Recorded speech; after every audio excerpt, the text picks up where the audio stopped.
ও কেন্দ্রীয় বৃত্তের 10 সেন্টিমিটার ও 24 সেন্টিমিটার দৈর্ঘ্যের দুটি সমান্তরাল জ্যা পিকিউ ও এসটি কেন্দ্রের বিপরীত পাশে অবস্থিত।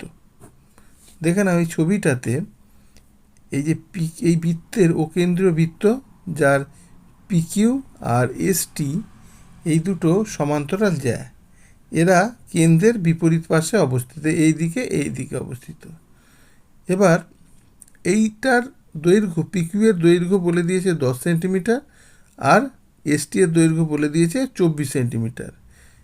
যদি পিকিউ ও এসটি জ্যায়ের মধ্যে দূরত্ব 17 সেন্টিমিটার হয়, এই দুটো জ্যায়ের মধ্যে দূরত্ব কত? 17 সেন্টিমিটার হয়, তাহলে বৃত্তের ব্যাসার্ধ বার করতে বলেছে।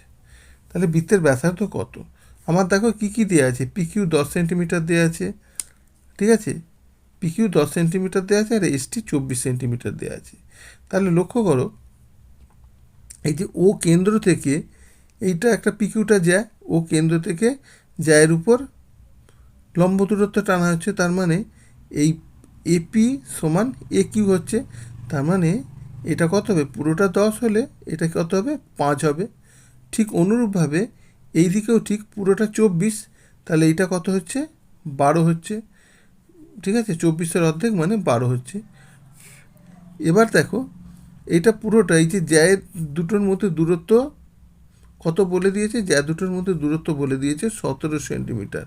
তাহলে আমরা ধরে নিচ্ছি এইটা যদি এক্স হয়, এইটা কত হবে না 17 মাইনাস এক্স। এই জন্য লিখেছি, দেখো ধরি ও এ সমান এক্স, তাহলে ও বি সমান কত হবে? 17 মাইনাস এক্স।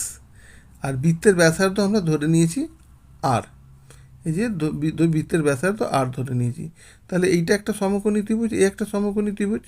এই সমকোণী ত্রিভুজের আমরা কি বলতে পারি না, অতিভুজ স্কোয়ার সমান ভূমি স্কোয়ার প্লাস লম্ব স্কোয়ার, মানে আর স্কোয়ার সমান 5 স্কোয়ার প্লাস এক্স স্কোয়ার। এটা 1 নম্বর সমীকরণ দিলাম।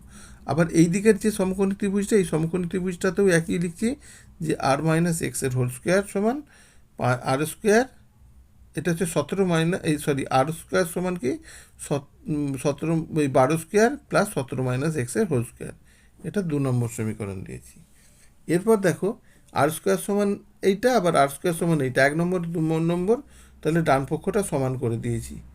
দেখো আর স্কোয়ার সমান এইটা আর এইটাও আর স্কোয়ার, তাহলে বাম পক্ষ সমান বাম পক্ষ, ডান পক্ষ সমান ডান পক্ষ হয়। তাহলে ডান পক্ষ সমান করে দিয়ে এখান থেকে আমরা এক্সের মান বার করেছি, সেটা হচ্ছে 12। এক্সের মান বেরিয়েছে 12। এবার এই এক্সের মানটা 1 নম্বর সমীকরণে পুট করে দিয়েছি, তখন সেখান থেকে আর এর মানটা আমার বেরিয়ে গেছে কত? দেখো 13।